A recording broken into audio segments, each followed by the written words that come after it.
Beauty community, we come together on this glorious day to celebrate the Urban Decay x Kristen Leanne collection in all of its 3 months of glory, hitting 50% off. I don't know about you guys, but I just feel like the best way we could possibly celebrate this is with an anti-haul. I feel like it's only appropriate to kick off this momentous occasion by talking about limited edition products. At least until they go on sale. Now I suspect that most of you watching this video have already kind of caught on to what beauty manufacturers are doing when they use those two little magical words together.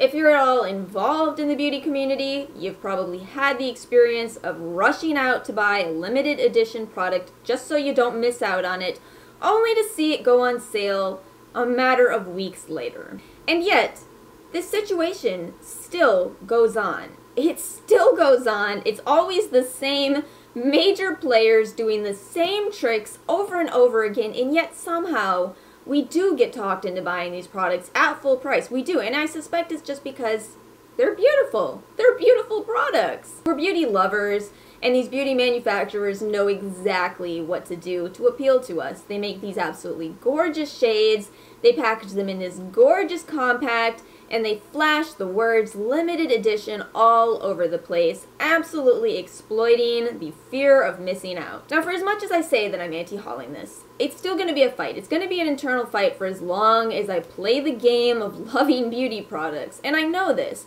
but I'm going to continue to fight this because I also know exactly how this plays out.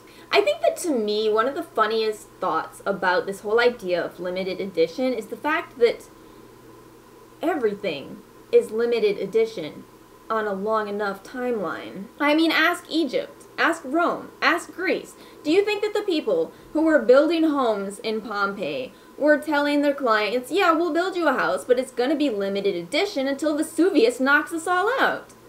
Not to get dark or anything, but our lives are limited edition. Today's sunset is limited edition. Are you making sure you run out to see it? But what really gets to me is that at the end of the day, all of these products are all going to be superseded down the road. So how often are we really and truly looking back at products instead of looking forward? And I think that's been the main thing for me that has helped me to avoid buying these latest limited edition products.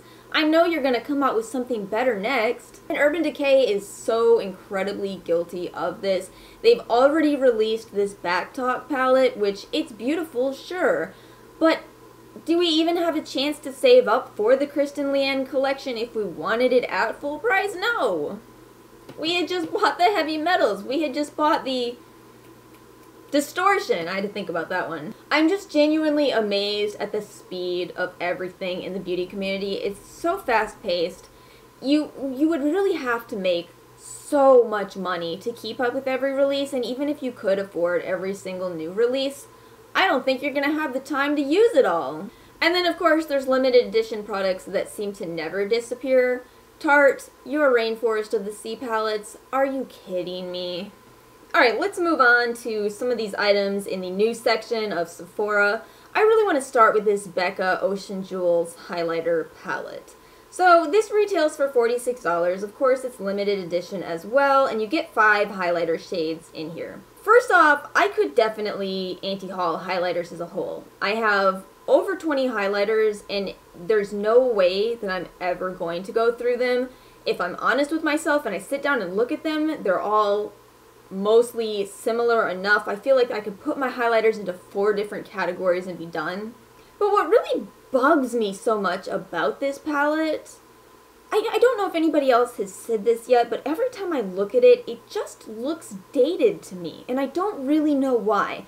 I can't tell if it's something about the packaging that just screams, I was made in 2008 and now I'm sitting at a TJ Maxx for $10, or if it's because every one of these colors are colors that we have over and over again. I really just don't understand it. I cannot believe that we're still pushing the highlighter thing and we're still selling the bright colors too. Because this is very similar to the Kat Von D Alchemist or Anastasia Beverly Hills Moonchild / Aurora, And now Becca had to jump on it too. Really, guys, how many blue, green, and purple highlighters do you possibly need? There's even an eyeshadow palette, and I'm not going to touch that one because I feel like it's going to be the exact same as the last time Becca did a highlighter palette slash eyeshadow palette. That's a way that we market highlighters. That's a way that we tell people, oh, you need this blue highlighter because you can use it on your eyes. And yet there's an eyeshadow palette separate?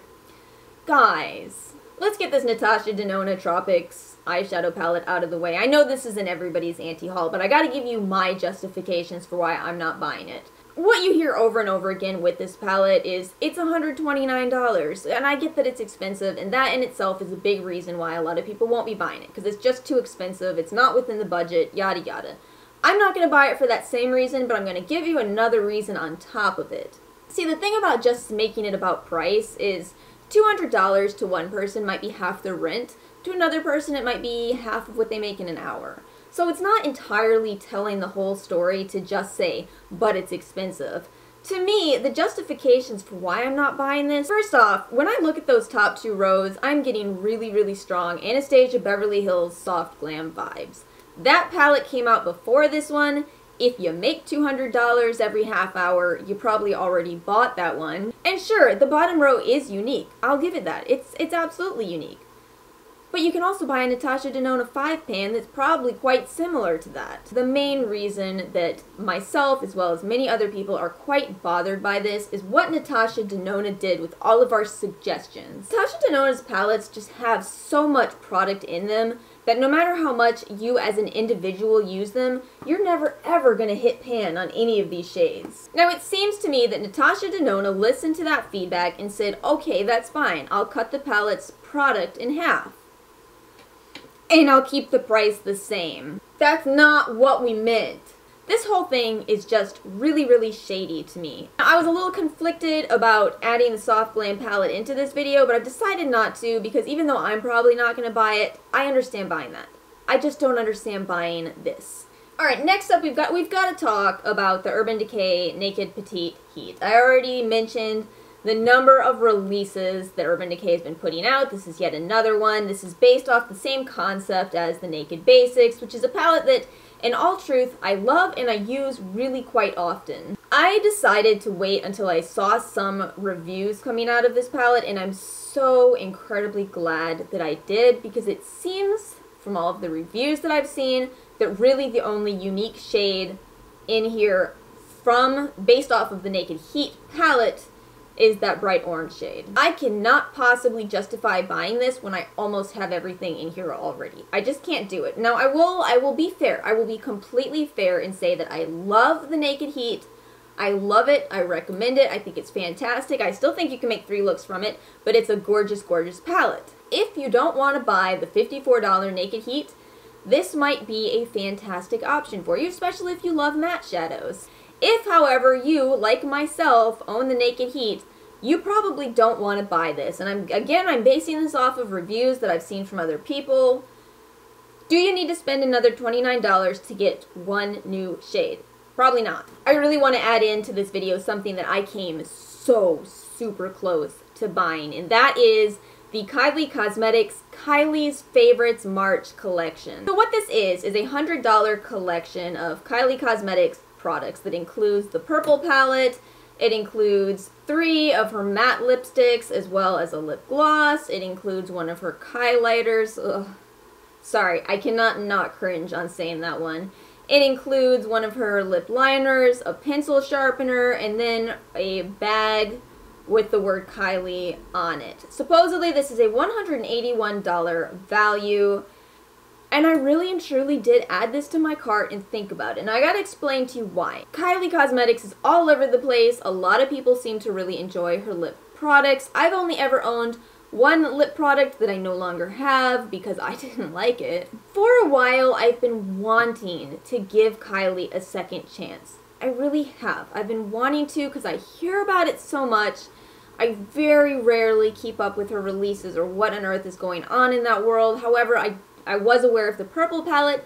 Y'all know I like purples. It kind of did appeal to me, but it was $42. The truth about buying Kylie Cosmetics is that you know you know you're paying for the name. And a lot of people have pointed out that it's made in the same factory as ColourPop. Then you have a whole nother group of people who likes to point out, yes, but it's made better. It doesn't matter. Many things are made in the same factory. So I looked at this collection and I thought, this could be a chance for me to actually try out a good chunk of Kylie's products without paying completely for her name. So I added this to my cart. I looked up the price of everything. Apparently it's including the bag, which is valued at $36.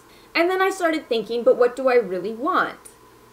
The palette. So of course I read reviews on the palette and I saw so many people saying that it just wasn't all that great. And I talked myself right out of it, because even if it's at a discounted price, if it's something that I only ever was like, maybe, I still don't really want it. And another thing, when it comes to the ColourPop similarities, I gotta admit that I see it. I really do. It's hard to not see it in the packaging, and sure, I believe that it's probably a little bit better quality. I'll give y'all that.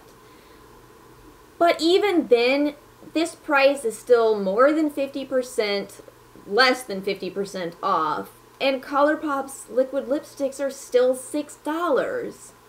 And you still run into the same no exchanges, no returns policy, which is just, it's a giant turnoff. I'm sorry, international viewers. I know most of y'all just have that as the whole of cosmetics, but for us in America, that's not how it goes. It's kind of shady. Kylie Cosmetics has got to be making so much money, and no matter how I looked at this, if I bought this collection, I was still putting so much more money back into it. I know that palette cost her a maximum of $2 to make, and that's probably being generous. I just can't do it. I can't talk myself into it.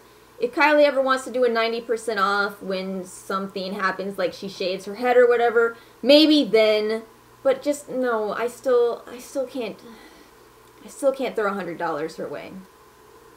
We've got to talk about Tati's vitamins. I'm going to do it. I'm going to tell you guys my thoughts. I might delete this video later because this is seriously, this is weird to talk about. You guys know I've reviewed a very small amount of supplements on my channel. A very small amount. And the general consensus that I've given you guys has been what's become a catchphrase to me of it's not necessarily necessary, and I stand by that. So let's discuss what the word supplements means. Supplements can be great for people who, for whatever reason, are not getting all of the nutrients that they need. For example, if you're an athlete, if you're a bodybuilder, or if you just lead a really busy lifestyle, it may be advantageous for you to add in some supplements. But the problem with supplements is that most people, especially people who do eat a very nice, healthy diet, as we should all aspire to do not need supplements. And when you take a supplement, your body is already consuming all the vitamins and minerals that you possibly need.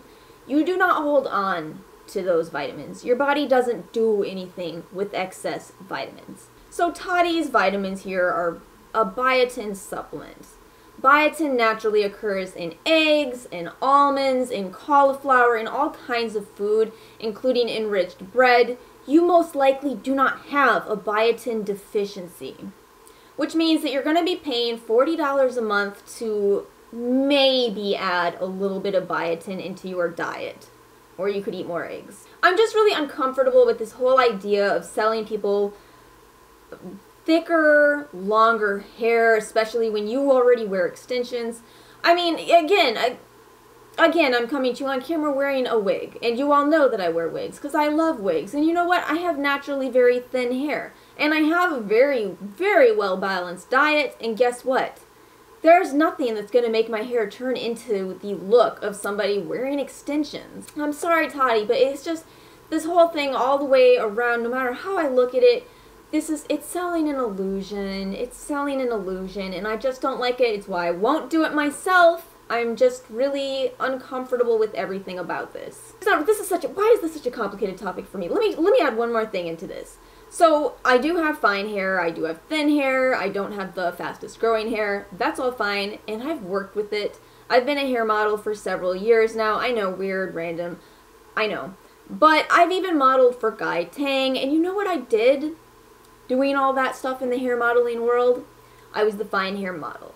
So, what I'm trying to say is that no matter what your hair looks like, no matter what hair type you have, if you take what you have and embrace it, you're not alone, so just roll with it. We all need to stop with this idealized image that everybody needs, these $300 extensions every month or whatever. I don't do that, so I don't know.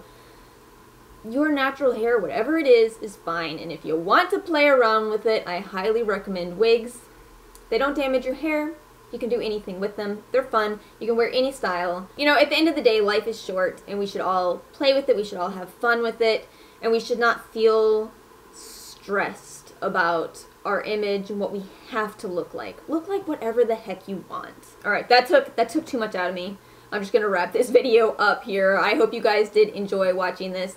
And if you did, please make sure you give this video a like, hit subscribe, and I'll see you guys next time with some other hair color. Peace out.